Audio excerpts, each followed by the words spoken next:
Bert, you've been going around to different camps. We were talking earlier about Cincinnati. With their history of slow starts, they are playing starters they did last night, and that's the belief. Andy Reid, to my knowledge, plays starters in the preseason.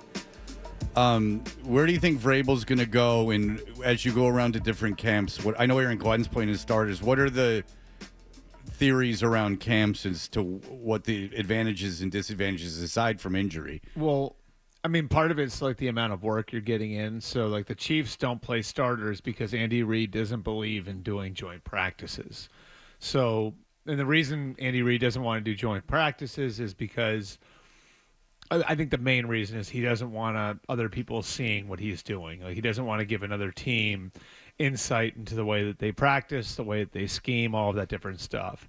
So they feel like the need to get game action for their players.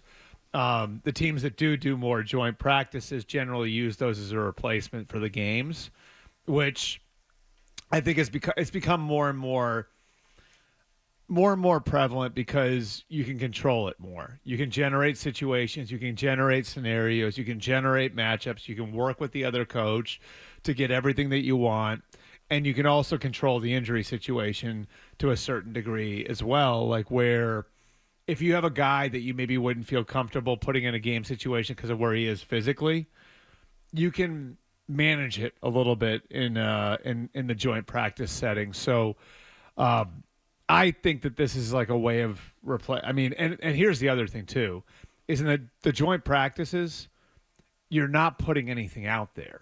You know, like that tape isn't going around to the rest of the league. Mm-hmm. So if there's a player that you want to try to sneak through the practice squad, you can get him more work in the joint practices. If there's stuff that you're working on that you want to see in a more of a game setting, but you don't want to put it on tape for the teams you're playing in the first 3 or 4 weeks of the season, but you don't have to do it. It just makes way more sense if you're an NFL coach to use the joint practices to get your starters ready and then use the preseason games as an evaluation tool for the bottom of your roster.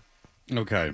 And it makes the preseason games a freaking awful product. Yeah. But it is what it is. How much, because you cover, every team in the league, how much credence and how much attention do you put into these preseason games? I mean, I was just on the road for 2.5 weeks. I came off the road for the first weekend of full preseason games, and I'm not going to any of them. That tell you? Yeah. So yeah, I mean, like, what? There's no reason for me to go to any of them. What could you glean from watching like the second half of the Patriots game? Like, what if you had to watch the second half of the Patriots game tonight? What could you get out of that? Like, what would you be watching? Almost nothing. I mean, sometimes, like, if there's a quarterback, like that you want to see that, I don't know, like there can be little things like that. Like, but Shedeur Sanders would be a perfect example. Like, but he's starting, right? But he's starting. Like, if they were healthier in their quarterback room, then Shedeur Sanders would be playing the second half. Is the second half the competition you're playing in the second half of a NFL preseason game? Look at these last names. Like, we have a preseason game up here. Like, tell me how. Like, if you look at the last names, I bet you would. There's probably almost no players you recognize. Okay, so my question is this: if you're playing in a second half of a preseason game, is the talent better or worse than in a regular SEC game? Oh, that's a good question. Like, because you can watch in live games these guys play in the SEC or the Big Ten. I wonder if the talent, you go, well, Fred, there's the best players from all the colleges. No, the best players in the colleges are still in college. A lot of them. Or some of them were playing in the first half. Right. Yeah. So I don't think, because you can go, oh, Fred, that's stupid. These are the guys that are the best. Well, no. Like, Ohio State, we'll give Bert school, has a better wide receiver than anyone playing in the second half of a game. Ohio State might have a better wide receiver right now than 90% of the NFL. Exactly. Yeah. And Notre Dame's got a better running back than anyone that's going to be playing in the second half. Like, there's quarterbacks that are better than anyone's going to be playing in the second half. Like, and I don't want to minimize it because it is guys like fighting for something they've been dreaming of. I'm talking about lives. you or but me. As a viewer, but as a viewer, no, there's not. I mean, it is.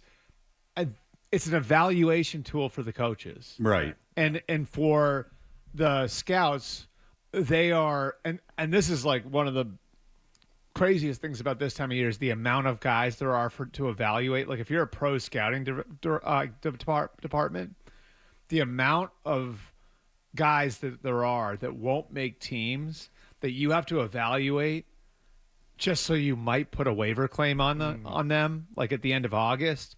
It's an incredibly huge number of players. So there's a lot to work through from the teams, and this is important stuff as far as building depth into their rosters. And there might be a guy in one of these games playing in the fourth quarter that like winds up being like the guard that you sign in November because you had injuries, and that guy might wind up being important. So I'm not saying they're not important, but I mean, from an entertainment value standpoint, that's why it kills me when you hear like Goodell say like, well, we're just, instead of there being 16 regular season games and 4 preseason games, we're just upping the quality and going to 17-3. No one views it that way. Do you envision a time ever when they remove the preseason games entirely? Just hold joint practices instead. I mean, as long as they can charge people to get into them, I don't think so. I mean, because their whole model is on like 20 games total. Yeah. Right. So, which is it was 16-4. Now it's 17-3. Eventually it'll be 18-2. I do think they could do more with the joint practices. And I think I actually think from a fan perspective, if I were a fan, the going and seeing a joint practice would be a much better take than a preseason. Well, I heard game. Felger imploring the teams to put him on TV. That's just because Felger doesn't want to go down to the practices. Yeah. They did a show from Nantucket apparently yesterday. Yes. Well, Yeah. he can go to Nantucket for his show, but he can't go to practice. Eh? Yeah. What are you going to do? I mean, I think it's I think we have to look at it for what it is. There's no reason. The season is so long as it is.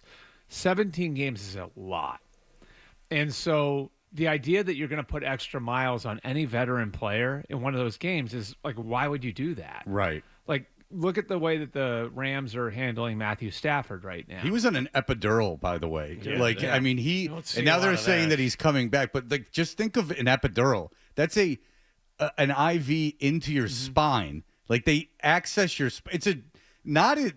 It has its risks. I mean, they're putting Yeah. a needle in your And spine. somehow he's going to start practicing on Monday. Yeah, I know. I know. What's the why, deal with that? But if you're the Rams, why in the world would you put him in a preseason game if he's like if you're ramping him up? No, especially if he's been on the team for a long time. But I would make the argument that Aaron Rodgers should play a couple snaps in the preseason for Pittsburgh. to get rhythm, to get the Right. and that's the main thing I think for most of these guys. Like for the veteran players, it's the operation of it. Like I was at the Raiders camp, and they've got a very veteran coaching staff, of course, with Pete Carroll and Chip Kelly and Patrick Graham as the coordinators, and they were going to do a stadium practice the day after I was there, and I was talking to those guys about why they were doing it, and the main reason why was we just have to get used to the operation. So we want to, like for all of us, we're all new here, so getting used to just the layout of the stadium and where the play clocks are and so there's an operational aspect to it, like what you're talking about with Rodgers, where you want to get used to, okay, we're in a stadium, he's got Arthur Smith in his ear, so he's getting used to the communication of that, he's getting used to communicating to his new teammates in that setting. So there's that, but I mean, there's the point of diminishing returns comes very fast. No, I know, but I would think that there is the bonus of just he's on the field in our uniform. If he's going to get hurt, dropping back 4 times, he's going to get hurt dropping back 4 times. Like, you're the chances of him going down within 4 passing plays, Yeah, I would assume are really small. And if his body is that way, if his Achilles is going to be a problem, you're going to find out soon enough. But Like, there's also like, and this is not the quarterback, but this is other positions. There's a mileage aspect. Well, no, that's other positions, but yeah. I was talking specifically about Rodgers. Like, if I was Los Angeles and I was McVay, I wouldn't play Stafford. There's no reason. Stafford knows me. He knows that he's been around this team. Like, he's thrown to the same guys, pretty much. There's no reason for him to play. But if I got Rodgers, who's coming off a bad year, and it was bad, and the year before that an injury, and he's on a new team with new coaches and new players, I might want to get him into a game for my own edification. Like, I might want to see him play in a game just so I could see it. And there's a way to, like, play call around that. You Sure. know what I mean? Like, where yeah, like I'm not like putting him in danger. Seven step drop. Right, or 5 exactly. I'm not having him throw 40 yards downfield and holding onto the ball. But I could have him dump it off a couple times. I just want to see him drop back, see him move around a little bit, see him move around a little bit, and see him like have to handle live bullets, like where there's a chance you could get tackled. There's just no value. I would want to see that if I was Tomlin. I really would. Yeah, I mean, I think like you can generate most of it in a joint practice, but they're not getting hit in the joint practice. The quarterbacks, they aren't, and that's where the mileage thing comes in. Okay, can like, I how give many you hits do you have on your body? Right, but again, you can put them in situations where we've talked about where they don't get hit. Like, I can give you an example. When Rodgers played for the Jets and he got hurt, the first 2 times he dropped back, he just let him hit him. Right. Like, he went into a ball and I think that you could have maybe gotten that out of the way in the preseason. Like, you could have just said, here's a live rush. Right. Here's an example. Right. I think the best example is like a quarterback coming back from an ACL has to get used to bodies being around his legs. And so putting him out there in a live situation where he knows he could get hit can accelerate the process a little bit. And like you get those reps so you're a little bit more comfortable than if you just had been going into the regular season without a dry run. So there are benefits to it. But I could convince myself, Bert, that Rodgers doesn't get hurt in the regular season if he played in the preseason. Because, like we said, the play. You think so? Yes, because those Achilles aren't the Achilles generally like? I don't think he gets hit like eventually... that. I don't know. I didn't know that. Is it like a gradual thing? Achilles can be like a gradual thing where there's fraying, and I don't know if it was like one of those things where it was bound to snap no matter what. Because it really looked like he had not played football. Like, it just looked like he hadn't played football. Like, he was being like obstinate. That he was just not used to it. I look at what happened to Rodgers. I don't know if I'd call it a special case because he's so old and he's coming off that major surgery, but it just seems like he's one of one in this particular situation. He has to be handled differently because of how old he is, the injury, the changing of the teams. My point is this, Johnny, that if he's going to get hurt taking 7 snaps in a game, he's going to get hurt early in the season. That's fair. That's fair, I think. But if you're a left tackle and there's a play where you get rolled up on and you get hurt, you go, Jesus Christ, that might only happen a couple times this season, and it happened in this game. Now he's gone. Yeah. But a quarterback, if they're going to get hurt, because I'm not putting in it like we talked about again, where I'm not putting him in position to get hit.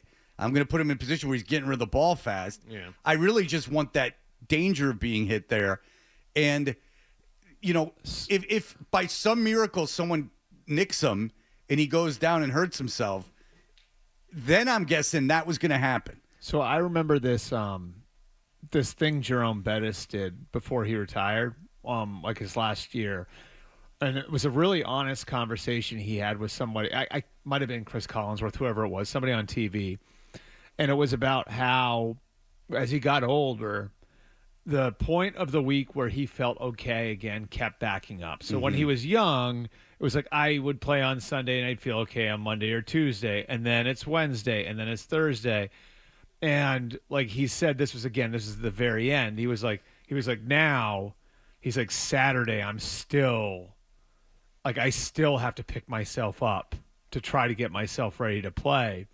And so when guys get later in their career and they have that sort of mileage on their body, the idea of putting extra mileage on in the preseason makes no sense. This is a quarterback, though. I'm talking about a quarterback. And a quarterback, like I do think to some degree, there is that how many hits do they have, right? Like, so how many hits can you take at that position? And like, this is the conversation I had with a handful of Rams people about Stafford when I was there was he only has so many bullets left in the gun. And so they say he's probably about 85% right now. This was earlier this week that I was with them. It's probably at like 85% right now. It's like, so why would we put him out there at practice when we can have Jimmy Garoppolo go out there who can give us a reasonable facsimile and run the offense efficiently, and we feel like he's a starting level quarterback, and save those bullets and get Matthew up to 100% before we put him out there? Like and that was sort of their approach was there's only so many bullets he's got left in his gun, and we don't want to be firing them in the preseason. We don't want to be firing them in a training camp practice. And Stafford's a special case too, I think, because he is so beat up from everything in Detroit. But I think he's 85% without going in for an epidural 2 days ago. Like, Yeah. I don't believe that he's actually 85%. I think his baseline is probably 85% after all that he's been through. If you like that clip, and how could you not? Check out more videos from Toucher and Hardy here. Point slightly up and to the left. For more Patriots analysis and opinion, hit this playlist. Point slightly down and to the left. And for the latest from the Sports Hub, download at 985thesportshub.com.